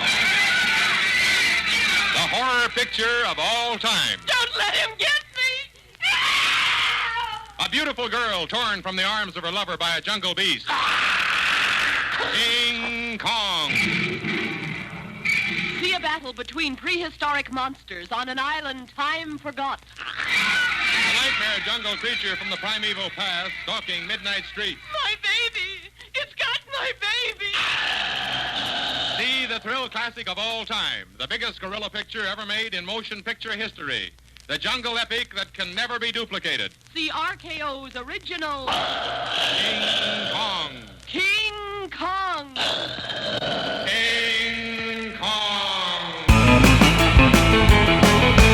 That brings us to the end of this episode of Monster Kid Radio. I appreciate everybody hanging in there with me. If you can't tell, I'm still fighting some sort of a cold. Whatever it was that I had in my nose has moved into the back of my throat and down into my chest a little bit, which is the best way to celebrate Thanksgiving. Wait, no, it's not. Anyway, I appreciate you being patient with me as I muddled my way through the show this week. I had a grand time talking about Trog and putting all the segments together, as always, knowing that you guys and gals are out there listening to me blather on about monster movies with my friends. So thank you. If you want to know more about Monster Kid Radio, head over to monsterkidradio.net, where you're going to find links to everything that we talked about in this episode of Monster Kid Radio. There will be links to the Damn Dirty Geeks. There will be links to everything that Dr. Tongue talked about. There will be Amazon links to take you to Amazon to pick up some items that we've talked about here on the show. Just use the Amazon affiliate link because we get like a penny or two off of those sales. And speaking of Amazon and a penny, I want to talk about something real quick here. I did bring it up on Facebook, and movies streaming on Amazon is something that Christopher R. Mim has been talking about a lot lately. And that's because Amazon doesn't pay very well when it comes to streaming movies. You know how much money they get? Well, as of right now, 4 cents per hour. But guess what? On January 1st, it gets knocked down to 1 penny per watched hour, which is really hard for a filmmaker to bring in some real money. So Chris and I and some other people that are part of the Monster Conservancy, head over to savemonsters.com to learn more about that, have been talking about, what can we do to create a more self-sustaining, independent system to get content to you and honestly make a buck or two. I mean, the bottom line is, and Chris posted about this on Facebook, without income coming from his movies, he cannot continue to make movies. Kind of makes sense, right?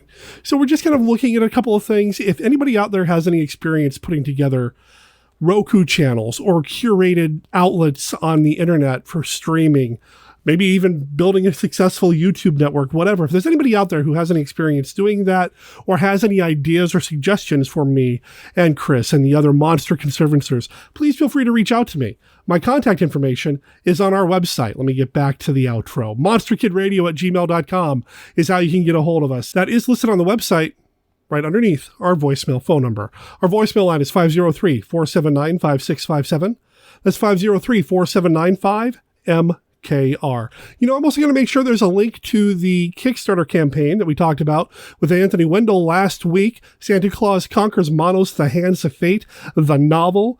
There is a Kickstarter campaign running right now. He has hit about 1/5 of his goal. There are 27 days left to back this project. Highly recommend you check it out. I think you're going to find a reward that you like. And Anthony's one of ours, and the novel sounds amazing. Coming up next week on the show, we are beginning a themed month here on Monster Kid Radio, the first of 3 themed months. That's right. We are doing 3 months in a row, focusing on different themes. Next month, I think people have been listening to the show for a year will know what it is. It's Dancember.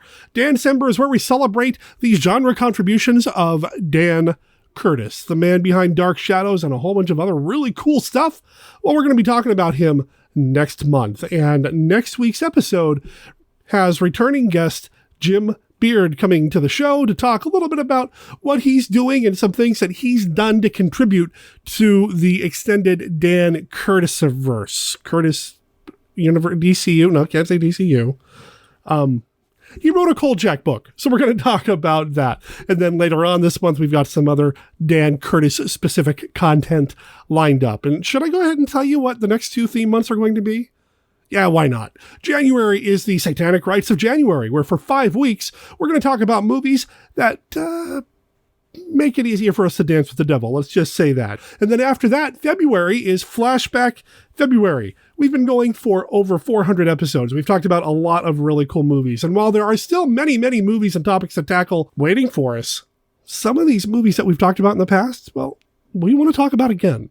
So I'm having some people come back in, and we're going to talk about some movies that have already been discussed here on the show. Different guest, same movie, Flashback February. I've got custom posters made up for Dancember, the Satanic Rites of January, and Flashback February. You can find them over at monsterkidradio.net, as well as links to Professor Frenzy's podcast, The Professor Frenzy Show, and Dr. Tongue's I Had That Shop, and Zombie Zen A Go-Go. Monster Kid Radio is a registered service mark of Monster Kid Radio LLC. All original content of Monster Kid Radio by Monster Kid Radio LLC is licensed under a Creative Commons Attribution, Non-Commercial, No Derivatives 3.0 Unported License. Professor Frenzy's Bedtime Story is copyright 2019, Jerry Green. And the song, The Unnamed, is copyright 2018, Zombie Zen A Go-Go. You can find them over at zombiezenagogo.bandcamp.com to check out their EP, also called Zombie Zen A Go-Go, and pick up all 5 songs, name your price, download the digital album, and let them know that Monster Kid Radio sent you. My name is Derek Kim Cook. I'll talk to everybody next week. Happy Thanksgiving if you celebrate that, and if not, happy Thursday. Ciao.